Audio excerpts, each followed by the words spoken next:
Adjective clause connector sebagai subjek. Lihat soal ini. Titik-titik is on the table does not have keyboard. Pilihannya A. The computer, B. The computer which, C. Because the computer, D. In the computer. Di sini lagi, sebelumnya saya bilang setelah konektor ada subjek dan verb. Di sini Anda akan belajar konektor yang mana yang bisa berfungsi dua, sebagai subjek dan sebagai konektor di adjective clause. Artinya, setelah konektor dalam adjective clause ini yang akan kita pelajari ini akan muncul langsung verb setelah konektornya. Konsep dasarnya sederhana. Konektor ini berfungsi dua, sebagai konektor dan sebagai subjek kalimat. Artinya, setelah konektor akan langsung muncul verb. Daftar adjective clause yang bisa langsung menjadi connectors: who untuk orang, which untuk benda, that untuk orang atau benda. Jadi konektornya sama dengan konektor yang bisa muncul subjek dan verb. Biasanya ada yang nanya, Kak, jadi gimana membedakan kapan dia butuh sebagai konektor saja fungsinya dengan dia berfungsi sebagai konektor dan subjek? Bergantung. Bergantung dengan apa? Bergantung dengan pilihan soal yang Anda miliki. Biasanya akan jelas ini konektornya butuh subjek dan verb, atau konektornya langsung jadi konektor dan subjek, dan verbnya sudah langsung muncul setelah konektor. Dan sama seperti sebelumnya, adjective clause untuk konektor yang berfungsi dua sebagai konektor dan subjek itu muncul di dua posisi, bisa di akhir kalimat, bisa di awal kalimat. Contoh, the maid is filling the glass that is on the table. Nah, adjective clause-nya adalah that is on the table. That is on the table, Anda akan lihat subjeknya maid, is filling adalah verb. That konektor. Setelah konektor langsung verb. Artinya that di sini berfungsi dua, sebagai konektor dan sebagai subjek. That is on the table menjelaskan noun glass.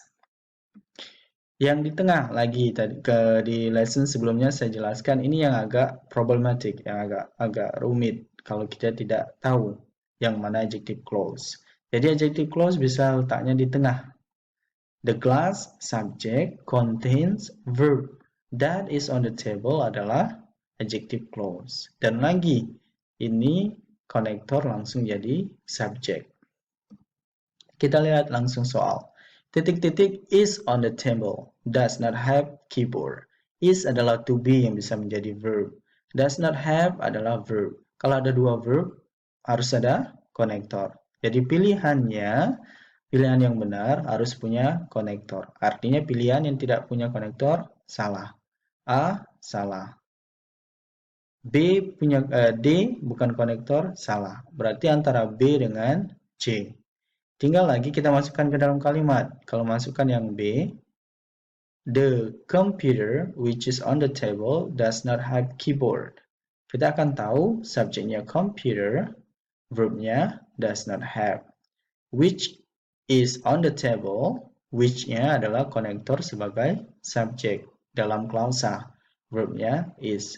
Berarti jawaban yang benar adalah B. The computer which is on the table does not have keyboard. Soal selanjutnya, I need somebody, titik-titik, a motorcycle. Subjek sudah benar, I, sudah jelas I. Verb sudah jelas need. Terus apa yang dibutuhkan kalimat ini? Kita lihat di pilihan. Kalau kita masukkan likes, akan ada dua verb. Sedangkan kalimat ini sudah akan ada dua verb, yaitu need dengan likes. Kalau ada dua verb harus ada konektor. Sedangkan pilihan A tidak ada konektor. Artinya salah. B, can, itu modal. Harus diikuti oleh verb satu. Kalau kita masukkan ke dalam kalimat, tidak ada verb satunya. A motorcycle bukan verb. Berarti salah B. C, right. Verb lagi sama seperti A. Kalau ada dua verb harus ada konektor. Konektornya tidak ada, berarti C salah. Pilihan D, who can ride. I need somebody who can ride a motorcycle. Benar. Subjek kalimat adalah I, verbnya need, kemudian who, ini adalah adjective clause connector yang berfungsi sebagai konektor dan sebagai subjek. Makanya bisa muncul langsung can ride. Kerjakan exercise 4 di bawah ini, kemudian klik inspiration. Review ulang materi di skill 4, kita akan temu online di hari Sabtu pukul 8 di Facebook Group. Anda akan dites pengasuhan materi skill 4. Diingat ya, noun clause connector dan adjective clause connector, kapan dia berfungsi sebagai konektor dan kapan dia berfungsi sebagai konektor dan subjek. Semangat ya, let's break the limits.